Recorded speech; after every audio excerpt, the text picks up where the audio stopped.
The teaching cycle. The session aim and learning outcomes. The aim of this part of the unit is to discuss and learn about the teaching cycle.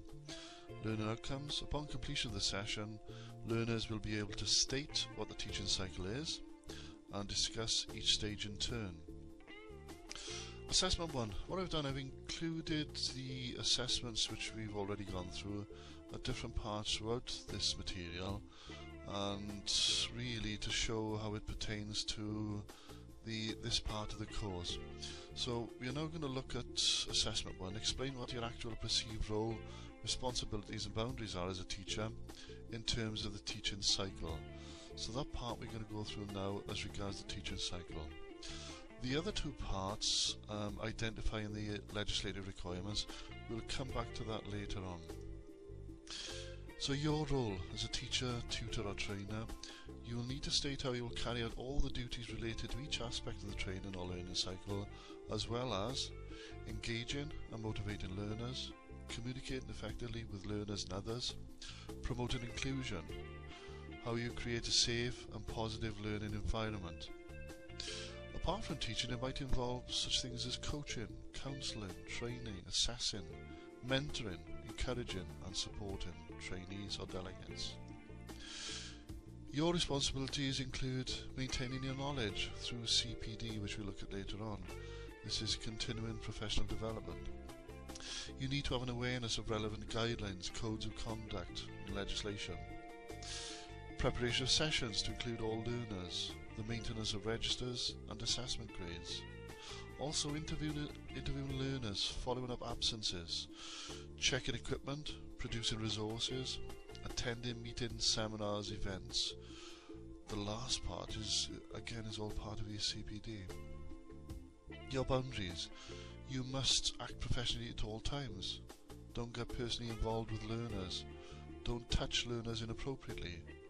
Always treat all learners equally in regards to their culture. Also keeping within deadlines, ensuring that they are trained in the right environment. Try to ensure you have plenty of resources, and you need to take into account things like management demands, policies and procedures, and syllabus requirements. Definition of the teaching cycle. It's a systematic approach to teaching, and it comprises 4 stages. Each stage must be continually assessed and constructive feedback given and accurate records maintained. So the 4 stages are as follows. Number 1, initial assessment and identifying learners' needs. Number 2, the planning and designing of the course or session.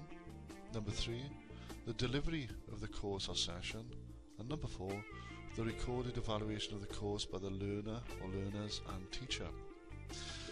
It's vital that continuous assessment with constructive feedback and accurate recording must occur throughout each stage. And those are the 4 stages of the teaching cycle shown graphically. So number 1, we start with the initial assessment, which identifies needs. This takes us on to the planning and designing of the training course.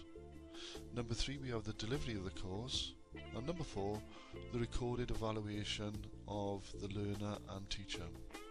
And continuous assessment with constructive feedback and accurately recorded must be adhered to at all times. So the teaching cycle, number 1, previously attended courses. These are all part of the initial assessment identifying needs, depth of knowledge, experiences, perceptions and level of ability, disability awareness, to produce an individual learning plan, and considering learning needs and styles. Number 2, the planning and designing of the course, deciding aims and learning outcomes, gauging level and ability from IA, which is individual assessment and individual learning plan, producing a scheme of work and lesson plan, selection of environment, selection of resources, and production and purchase of resources. This takes us on to the actual delivery of the course, and you must keep in mind about the pace and pitch of the delivery, adjusting to meet the learner's needs, considering the group dynamics, establishing and maintaining a rapport, and the use of icebreakers and energizers. And number 4, evaluation at all levels and areas. Completed by learner or learners and teacher. Evaluation must be acted upon, and continuous professional development (CPD) must also be continuous. Continuous assessment with constructive feedback, and it must be accurately recorded. Again, so that you're showing you the teaching cycle again with the 4 steps: initial assessment, planning and designing, delivery, and recorded evaluation. So to summarise, the teaching cycle is a systematic approach to training that comprises 4 interlinked stages. It is vital that continuous assessment with constructive feedback and accurate recording must occur throughout each stage. So, question: which of the following does not form part of the teaching cycle? Is it the active promotion of the course? B, the initial assessment and identifying needs? C, the delivery of the course or session?